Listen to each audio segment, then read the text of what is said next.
Student, स्वागत है आप सभी का अपने इस नाइस एकेडमी चैनल में। मैं हूं जया सर और आज मैं मैट्रिक का जो एग्ज़ाम आज फर्स्ट सिटिंग में हुआ है उसका क्वेश्चन लेकर के आप सभी के बीच उपस्थित हूं। हमारे पास जो सेट है वह सेट बी है। आपके पास जो भी सेट हो क्वेश्चन वही रहेगा, क्वेश्चन में कोई अंतर नहीं है, आप उसको मिलान कर लेंगे। बिल्कुल 100 के 100 ऑब्जेक्टिव क्वेश्चन का आंसर अभी हम आपको बताने जा रहे हैं, जिसमें कहीं से किसी तरह का कोई त्रुटि नहीं है, 100% सही आंसर है। तो आप सभी तैयार हो जाइए और अपने अपने क्वेश्चन का आंसर मिलान कर लीजिए।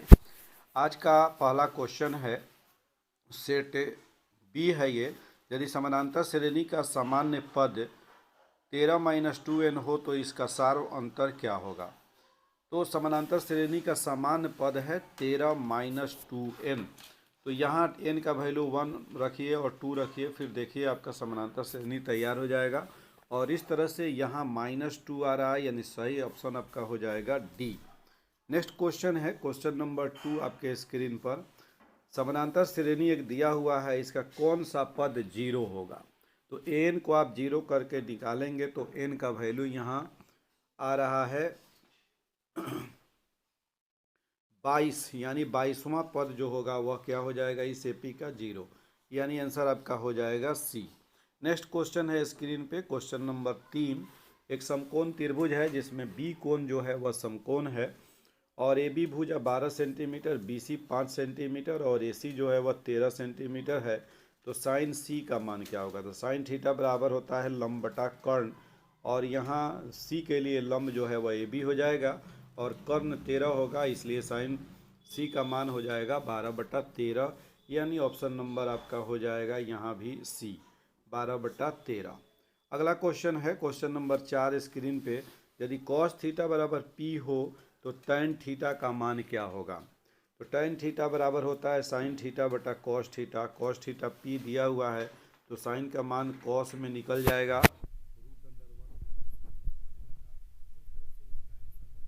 ए। अगला क्वेश्चन है क्वेश्चन नंबर 5 स्क्रीन पे देखिए कि 1/sin थीटा। तो 1/sin थीटा जो है वह कॉसेक थीटा के बराबर होता है, इसलिए आंसर हो जाएगा आपका बी। हाँ तो बच्चों नेक्स्ट क्वेश्चन है क्वेश्चन नंबर 6 आपके स्क्रीन पे। सेक बी गुने कॉस बी। तो सेक और कॉस एक दूसरे का इन्वर्स होता है, इसलिए दोनों का प्रोडक्ट जो है वह 1 हो जाएगा, इसलिए सही आंसर होगा डी। अगला क्वेश्चन है क्वेश्चन नंबर 7। यदि कॉट थीटा बराबर 1/√3 तो सेक थीटा का मान क्या होगा। तो कॉट थीटा 1/3 है तो टेन थीटा क्या हो जाएगा √3 हो जाएगा, और इस तरह से थीटा का मान 60 डिग्री होगा तो सेक 60 डिग्री का मान हो जाएगा 2, और आपका सही जवाब हो जाएगा सी। नेक्स्ट क्वेश्चन है बच्चों क्वेश्चन नंबर 8 आपके स्क्रीन पे कि यदि ए बराबर 45 डिग्री तो sign A plus cos A. तो 45 डिग्री साइन का वैल्यू 1/√2 होता है और कॉस का भी वैल्यू 1/√2 होता है। दोनों को जोड़ देंगे तो 2/√2, यानी कि 2/√2 कट के हो जाएगा √2, और सही जवाब हो जाएगा आपका option number A. Next question है क्वेश्चन नंबर 9 आपके स्क्रीन पे। 2 साइन अल्फा बराबर 2 तो अल्फा का मान। तो 2 साइन अल्फा बराबर 2 है तो साइन अल्फा बराबर 1 हो जाएगा, और साइन में 1 जो मान होता है वह 90 डिग्री का होता है, इसलिए सही जवाब हो जाएगा आपका डी। नेक्स्ट क्वेश्चन है क्वेश्चन नंबर 10। tan 21/cot 69 है। तो ये दोनों tan 21/21 हो जाएगा, यानी कि कट के आंसर आ जाएगा आपका 1, ऑप्शन नंबर बी। अगला सवाल है सवाल नंबर 11। यदि किसी वृत्त की परिधि और क्षेत्रफल का परिमाण समान हो तो वृत्त का व्यास क्या होगा। तो वृत्त का परिधि होता है 2πr और क्षेत्रफल होता है πr²। तो इस तरह से दोनों को बराबर करते हैं तो आर हो जाता है 2, लेकिन आपको व्यास निकालना है, इसलिए व्यास का दुगुना हो जाएगा आपका त्रिज्या का दुगुना व्यास, इसलिए 4 इकाई हो जाएगा। नेक्स्ट क्वेश्चन है बच्चों क्वेश्चन नंबर 12। 3 सेंटीमीटर त्रिज्या वाले गोले का आयतन क्या होगा। तो गोला का आयतन होता है 4/3πr³, और इस तरह से फार्मूला से आप वैल्यू निकालेंगे तो ये 36 पाई आ जाएगा। नेक्स्ट क्वेश्चन है यदि एक वृत्त की परिधि 10 पाई सेंटीमीटर है तो इसका क्षेत्रफल। तो परिधि 2πr करके r निकाल लीजिए और फिर πr² से इसका क्षेत्रफल निकालिए। क्षेत्रफल आ जाएगा आपका 25 पाई सेंटीमीटर स्क्वायर, यानी option number C. Next question है 14। एक घनाभ की लंबाई, चौड़ाई और ऊंचाई 8, 6 और 5 सेंटीमीटर हो तो इसके विकर्ण की लंबाई क्या होगी। तो विकर्ण बराबर होता है root under A square plus B square plus X square. 8 का स्क्वायर और 6 का स्क्वायर 100 और 5 का स्क्वायर 25, 125 का वर्गमूल निकालेंगे तो 5 रूट 5 हो जाएगा, यानी ऑप्शन नंबर हो जाएगा आपका। अगला क्वेश्चन है क्वेश्चन नंबर 15। 4 सेंटीमीटर त्रिज्या वाले अर्धवृत्त का क्षेत्रफल। तो 4 सेंटीमीटर त्रिज्या वाले अर्धवृत्त का क्षेत्रफल पाई आर स्क्वायर बाई 2 कर देंगे और इस तरह से वैल्यू निकल के आ रहा है आपका 176/7। नेक्स्ट क्वेश्चन है 16। निम्न में कौन सी एक घटना की प्रायिकता नहीं हो सकती। तो हम लोग जानते हैं कि प्रायिकता जो है वह 1 से बड़ा नहीं हो सकता और यहाँ एक ऑप्शन है। नेक्स्ट क्वेश्चन है क्वेश्चन नंबर 17। प्रायिकता का न्यूनतम मान 0 होता है,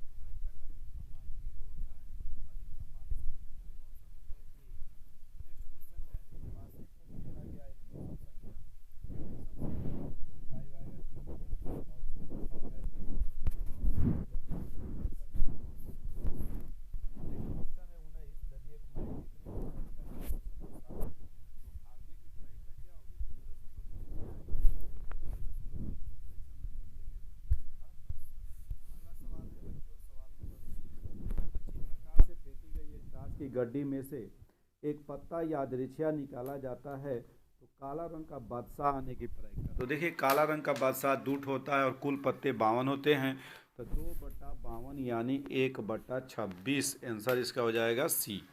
अगला सवाल है 21 नंबर।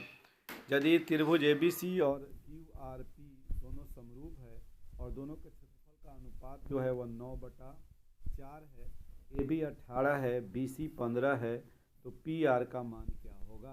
तो यहाँ समरूपता का इस्तेमाल करके हम लोग निकाल रहे हैं, तो B जो है वह आ जा रहा है 10 सेंटीमीटर और आंसर हो जाएगा आपका B 10 सेंटीमीटर।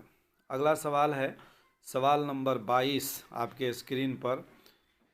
एक त्रिभुज है PQR जिसमें PR स्क्वायर बराबर है PQ स्क्वायर जोड़ QR स्क्वायर, यानी एक समकोण त्रिभुज है तो Q के कोण समकोण हो जाएगा यानी 90 डिग्री हो जाएगा। अगला सवाल है सवाल नंबर 23।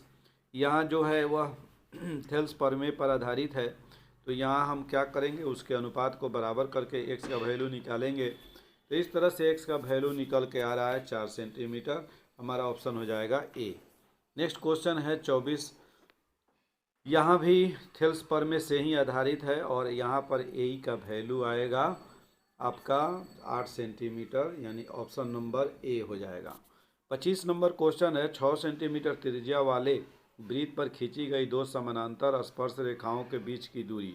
तो अब देखिए 2 समानांतर स्पर्श रेखा खींचेंगे तो वह व्यास के दोनों सिरे पर होगा। त्रिज्या 6 सेंटीमीटर है इसलिए ये हो जाएगा आंसर 12 यानी सी। अगला क्वेश्चन है किसी बाह्य बिंदु से वृत्त पर कितनी स्पर्श रेखाएं खींची जा सकती है। तो किसी बाह्य बिंदु से वृत्त पर 2 स्पर्श रेखाएं खींची जा सकती है, इसलिए ऑप्शन हो जाएगा बी। ऑप्शन होगा बी। नेक्स्ट क्वेश्चन है क्वेश्चन नंबर 27। यहाँ देखिए दी गई आकृति में AOB 130 डिग्री है, कोण APB, तो APB और AOB दोनों मिलकर के 180 डिग्री होता है और एक कोण 130 डिग्री है तो दूसरा कोण 50 डिग्री हो जाएगा, यानी ऑप्शन हो जाएगा आपका बी 50 डिग्री। नेक्स्ट क्वेश्चन है क्वेश्चन नंबर 28। यहाँ भी दिया हुआ है 2 स्पर्श रेखा, एक TP और एक TQ, और कोण PTQ 50 है तो उसका आधा 25 हो जाएगा और इधर 90 होता है, और इस साइड में आपका कोण जो होगा वह 50 और 130 का आधा 65 हो जाएगा, तो 65 और 25 मिलकर 90 होता है, इसलिए इसका आंसर हो जाएगा B 25 degree. B 25 degree answer इसका होगा। नेक्स्ट क्वेश्चन है क्वेश्चन नंबर 29 आपके स्क्रीन पर। रूप से स्पर्श करने वाले 2 वृत्तों के उभयनिष्ठ स्पर्श रेखाओं की संख्या। तो मान लीजिए आपका एक वृत्त ये है और एक वृत्त ये है, तो इसको स्पर्श करने वाला उभयनिष्ठ स्पर्श, तो एक स्पर्श रेखा ये हो जाएगा, एक स्पर्श रेखा ये हो जाएगा, 2 हो गया, और एक स्पर्श रेखा आपका ऐसे हो जाएगा, 3 आंसर हो जाएगा इसका। इसका आंसर होगा 3, यानी option number C. Next question है क्वेश्चन नंबर 30। दी गई आकृति में O वृत्त का केंद्र है, कोण AOB 40 डिग्री है ओ ए बी का मान ज्ञात करना है, ओ ए बी। तो ये 40 है, तो बाकी दो कोण मिलके 140 होगा, 140 का आधा हो जाएगा 70 डिग्री, यानी ये कोण होगा आपका डी। अगला सवाल है बच्चों, सवाल नंबर 31, के किस मान के लिए समीकरण x प्लस 2y बराबर 3 और 3x प्लस के वाई बराबर 9 समपाती रेखाओं को प्रदर्शित करता है। यानी समपाती रेखा होगा तो a1/a2 बराबर हो जाएगा b1/b2, और इस तरह से k का मान आपका निकल जाएगा, यानी 1/3 इक्वल टू k/2, यानी कि k equal 1/3 equal to 2/k, यानी 6 हो जाएगा। इसका आंसर हो जाएगा 6, option number D. Next question है क्वेश्चन नंबर 32, यदि a/a1 b/b2 c/c2 तो समीकरण का हल, तो यहाँ अनंत हल हो जाएगा, यदि तीनों बराबर हो तो अनगिनत हल होता है, इसलिए ऑप्शन हो जाएगा सी। अगला सवाल है सवाल नंबर 33, निम्नलिखित में कौन सा द्विघातीय समीकरण है। तो देखिए पहला तो द्विघातीय समीकरण नहीं है, इसमें √x है। दूसरा में भी 1/x², इसलिए ये भी नहीं होगा। तीसरा में और चौथा में देखिए, तो तीसरा हो जाएगा, चौथा तो नहीं होता, 4 डिग्री का इक्वेशन है, इसलिए ऑप्शन हो जाएगा सी। नेक्स्ट क्वेश्चन है क्वेश्चन नंबर 34, निम्नलिखित में कौन सा द्विघातीय समीकरण नहीं है। तो नहीं है वाला बताना है, इसलिए यहाँ ऑप्शन नंबर हो जाएगा आपका 34 का डी होगा, 34 का डी नहीं है। 35 है, यदि द्विघात समीकरण 2x² minus px plus p का मूल समान हो तो p का मान, तो यहाँ p का दो मान आएगा, एक 0 और एक 8, यानी यहाँ हम b² माइनस 4ac बराबर 0 कर देंगे, और इस तरह से p² माइनस 8p बराबर आ जाएगा आपका 0। तो इस तरह से हमारा आ जाएगा आंसर कितना, तो आंसर आ जाएगा हमारा 0 और 8, आंसर आएगा 0 और 8। तो बच्चों अगला क्वेश्चन है क्वेश्चन नंबर 36, यदि समीकरण x² माइनस kx प्लस 4 बराबर 0 का कोई मूल वास्तविक नहीं हो तो k का मान क्या होगा। तो ऐसी स्थिति में k का मान जो है, जब हम b² minus 4ac less than 0 करेंगे तो k का दो मान आ रहा है, दो मान क्या, k का वैल्यू जो होगा वो -4 से 4 के बीच में आएगा, यानी सी ऑप्शन हो जाएगा। नेक्स्ट क्वेश्चन है क्वेश्चन नंबर 37 आपके स्क्रीन पे, यदि अल्फा तथा बीटा द्विघात समीकरण के मूल हों तो अल्फा प्लस बीटा माइनस √3, तो अल्फा प्लस बीटा हो जाएगा 3√3, और उसमें से -√3 करेंगे तो ऑप्शन हो जाएगा 2√3, यानी answer number C 2√3। Next question है क्वेश्चन नंबर 38, समानांतर श्रेणी का 14वां पद। तो बड़ा आसान सा सवाल है, a प्लस 13 डी कर दीजिएगा, a यहाँ 3 है और d 13 चौका 52 3 55, यानी ऑप्शन हो जाएगा आपका बी। 38 का आंसर हो जाएगा बी 55। नेक्स्ट क्वेश्चन है क्वेश्चन नंबर 39 आपके स्क्रीन पे, निम्नलिखित में कौन समानांतर श्रेणी में है। पहला ही देख रहे हैं कि ये दो ठो घटते जा रहा है, बढ़ रहा है, -8 के बाद -6 -4 -2, तो ऑप्शन आपका ए हो जाएगा, आगे बढ़ने देखने की ज़रूरत ही नहीं है। फिर क्वेश्चन नंबर 40 है, एक समानांतर श्रेणी है 40 में, और 16 11 6 1 -5 का nवां पद क्या होगा। तो यहाँ पहला पद 16 है और n-1 इंटू डी यहाँ -5 है, तो इस तरह से यहाँ nवां पद निकालने पर आ रहा है 21 - 5n, तो ऑप्शन नंबर हो जाएगा बी। नेक्स्ट क्वेश्चन है 41, निम्नलिखित में कौन सा केंद्रीय प्रवृत्ति की माप नहीं है। तो केंद्रीय प्रवृत्ति की माप है माद, माध्यिका और बहुलक, तो नहीं पूछ रहा है, इसलिए मानक विचलन, इसका आंसर हो जाएगा डी। अगला सवाल है सवाल नंबर 22, यहाँ कुछ परीक्षण दिए गए हैं और इसमें बहुलक पूछा जा रहा है, तो जिसकी बारंबारता सबसे ज़्यादा, यानी जो सबसे ज़्यादा बार आता है वही बहुलक हो जाता है, इसलिए बहुलक आपका 15 होगा, चूँकि 15 यहाँ 3 बार आया है। प्रथम 5 प्राकृत संख्याओं का माध्य, तो प्रथम 5 प्राकृत संख्या 1 2 3 4 5, तीनों को जोड़े 15 आया, 5 से भाग दिए 3 आ गया, 5 4 9 3 12 2 14 1 15, यानी 15/5, ऑप्शन हो जाएगा आपका बी। अगला सवाल है सवाल नंबर 44, परीक्षण 8 12 7 14 6 13 15 का माध्यक, तो इसको बढ़ते क्रम में सजाएंगे और जो बीच में पड़ेगा वही माध्यक हो जाता है, तो यहाँ बीच में पड़ रहा है आपका 12, इसलिए माध्यक हो जाएगा डी 12। अगला सवाल है सवाल नंबर 45, माध्यक का 3 गुना और माध्य का 2 गुना का अंतर बहुलक के बराबर होता है, इसलिए आंसर हो जाएगा डी बहुलक। ए भुजा वाली समबाहु त्रिभुज का क्षेत्रफल √3/4 होता है, इसलिए ऑप्शन हो जाएगा सी। नेक्स्ट क्वेश्चन है 47। यदि वृत्त की परिधि और वर्ग का परिमाप दोनों 88 सेंटीमीटर के बराबर हो तो इसमें कौन सा स्टेटमेंट सही होगा। तो यहाँ जो है area of the circle greater than area of square, वृत्त का क्षेत्रफल जो है वो वर्ग के क्षेत्रफल से ज़्यादा होगा, इसलिए ऑप्शन हो जाएगा सी। नेक्स्ट क्वेश्चन है 48। यदि किसी घन का प्रत्येक किनारा ए इकाई हो तो उसका विकर्ण होगा √3a होता है, इसलिए ऑप्शन हो जाएगा ए। अगला सवाल है सवाल नंबर 49। त्रिज्या r तथा ऊंचाई h वाले एक लंबवृत्तीय शंकु का आयतन, तो शंकु का आयतन 1/3πr² होता है, इसलिए ऑप्शन हो जाएगा आपका बी। नेक्स्ट क्वेश्चन है क्वेश्चन नंबर 50। यदि दो वृत्तों के क्षेत्रफल का अनुपात 4:25 हो तो उनकी त्रिज्याओं का अनुपात दोनों के वर्गमूल यानी 2:5 हो जाएगा, यानी ऑप्शन हो जाएगा डी। नेक्स्ट क्वेश्चन है 64 के अभाज्य गुणनखंड में 2 का घात 6 होता है, 2 6 बार गुना करने पर 64 आएगा। अगला सवाल है सवाल नंबर 52। महत्तम समापवर्तक गुना लघुत्तम समापवर्त बराबर होता है संख्या के गुणनफल के, इसलिए यहाँ p गुना q हो जाएगा, यानी ऑप्शन हो जाएगा आपका ए। नेक्स्ट सवाल है किसी बहुपद की घात होती है, बहुपद का घात हमेशा पूर्ण संख्या होता है, ये तो कई बार आपको बताया गया है, इसलिए ऑप्शन हो जाएगा सी। अगला सवाल है बहुपद ax² + bx + c a ≠ 0 का आलेख होता है। तो एक द्विघातीय बहुपद है, इसका आलेख हमेशा परवलयाकार होता है, इसलिए ऑप्शन हो जाएगा बी। 55 है शून्यक 2 8 वाले बहुपदों की संख्या होगी। तो देखिए यहाँ 2 और 8 शून्यक है, तो यह द्विघातीय बहुपद होगा और द्विघातीय बहुपद अनंत हो जाएंगे। ये 2 और 8 अनंत बहुपद का शून्यक हो सकता है, इसलिए ऑप्शन हो जाएगा डी। किसी द्विघातीय बहुपद के शून्यक यदि 2 एवं 6 हो तो द्विघातीय बहुपद होगा। तो x² माइनस मूलों का योग यानी 6 2 8x अब +12, तो x² - 8x +12 डी में है, इसलिए ऑप्शन हो जाएगा डी।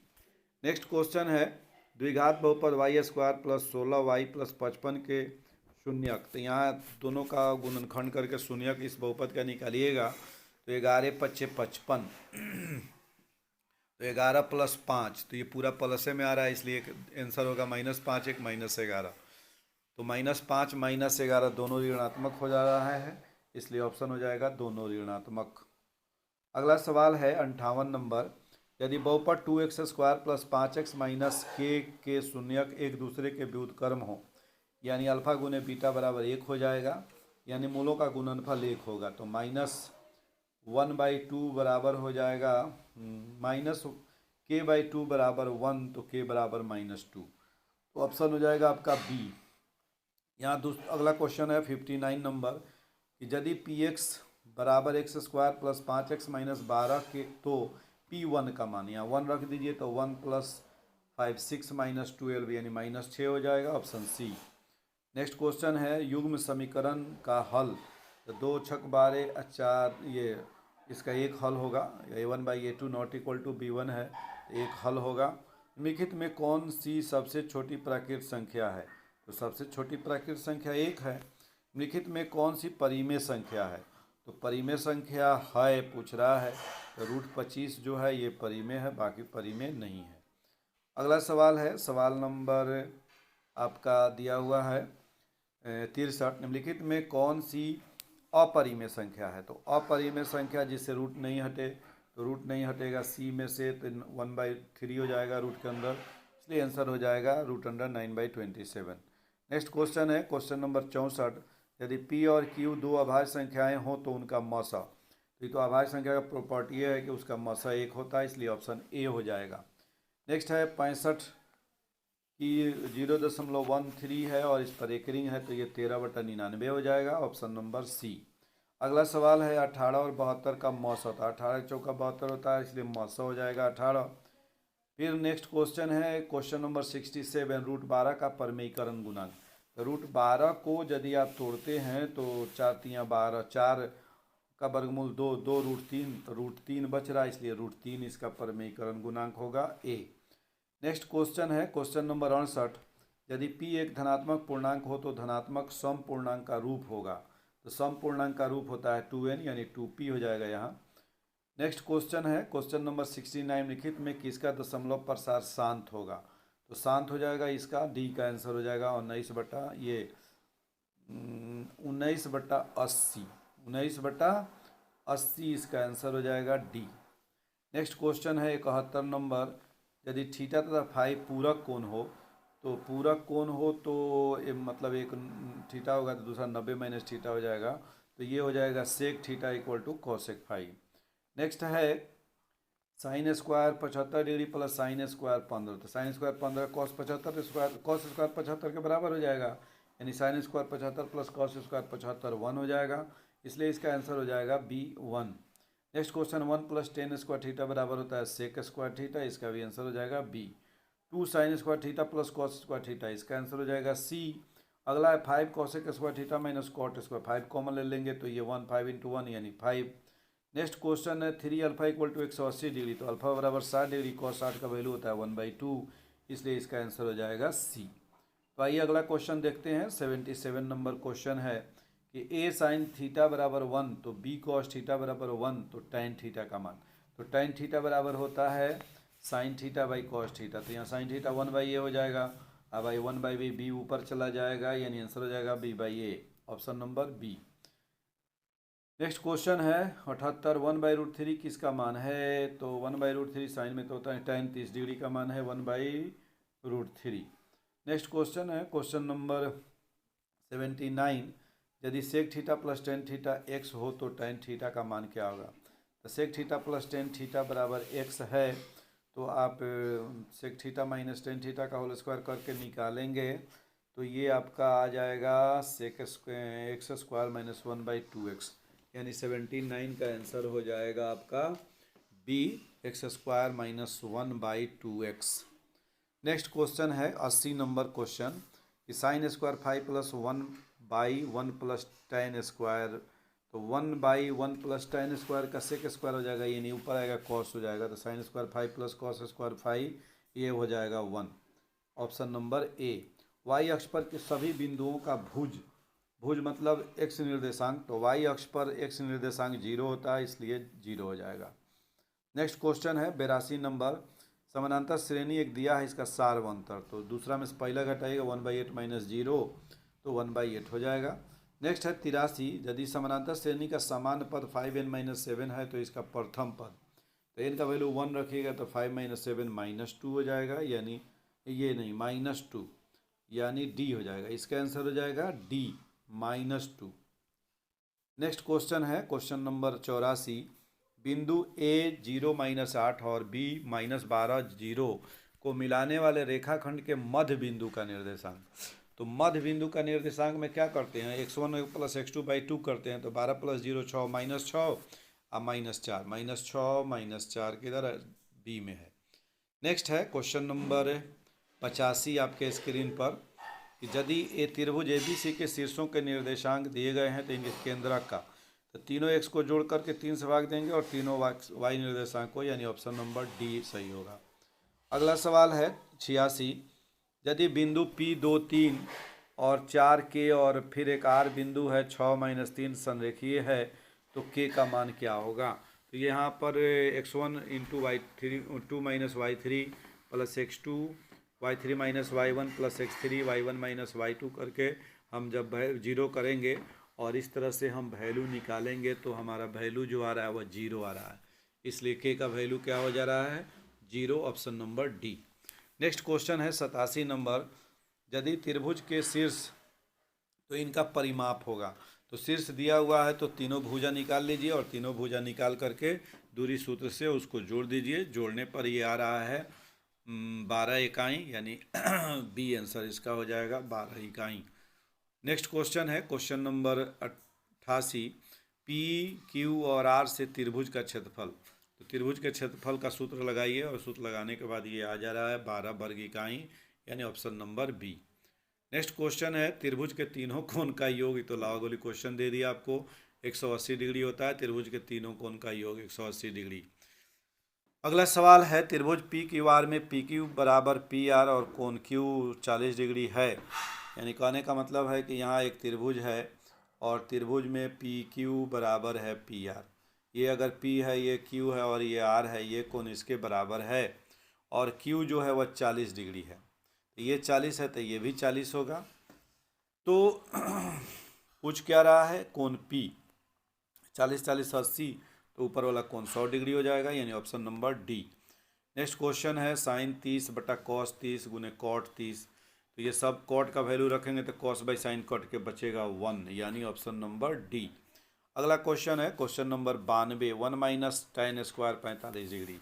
तो tan 45 का मान 1 होता है तो 1 माइनस 1 जीरो हो जाएगा, जीरो बाई समथिंग जीरो आएगा। साइन जीरो का वैल्यू जीरो होता है, इसलिए साइन 0 डिग्री। अगला सवाल है 7 10, तो दोनों पॉजिटिव है इसलिए फर्स्ट क्वाड्रेंट में होगा, प्रथम पाद, ऑप्शन नंबर ए।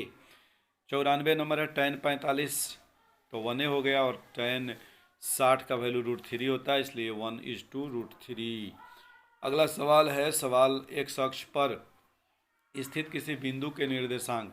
तो x अक्ष पर x 0 हो जाएगा, x 0, y अक्ष पर है तो 0y।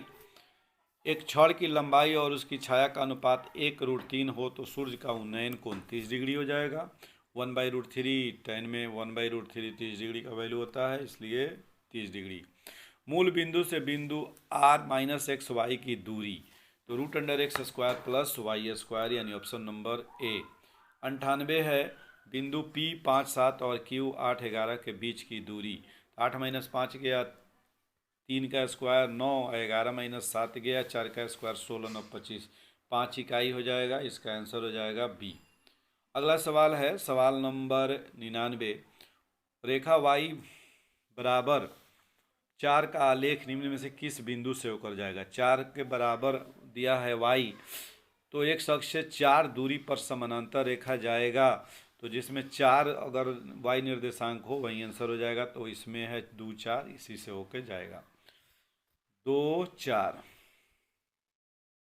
अगला सवाल है सवाल नंबर 100, यानी लास्ट क्वेश्चन है मूल बिंदु का निर्देशांक।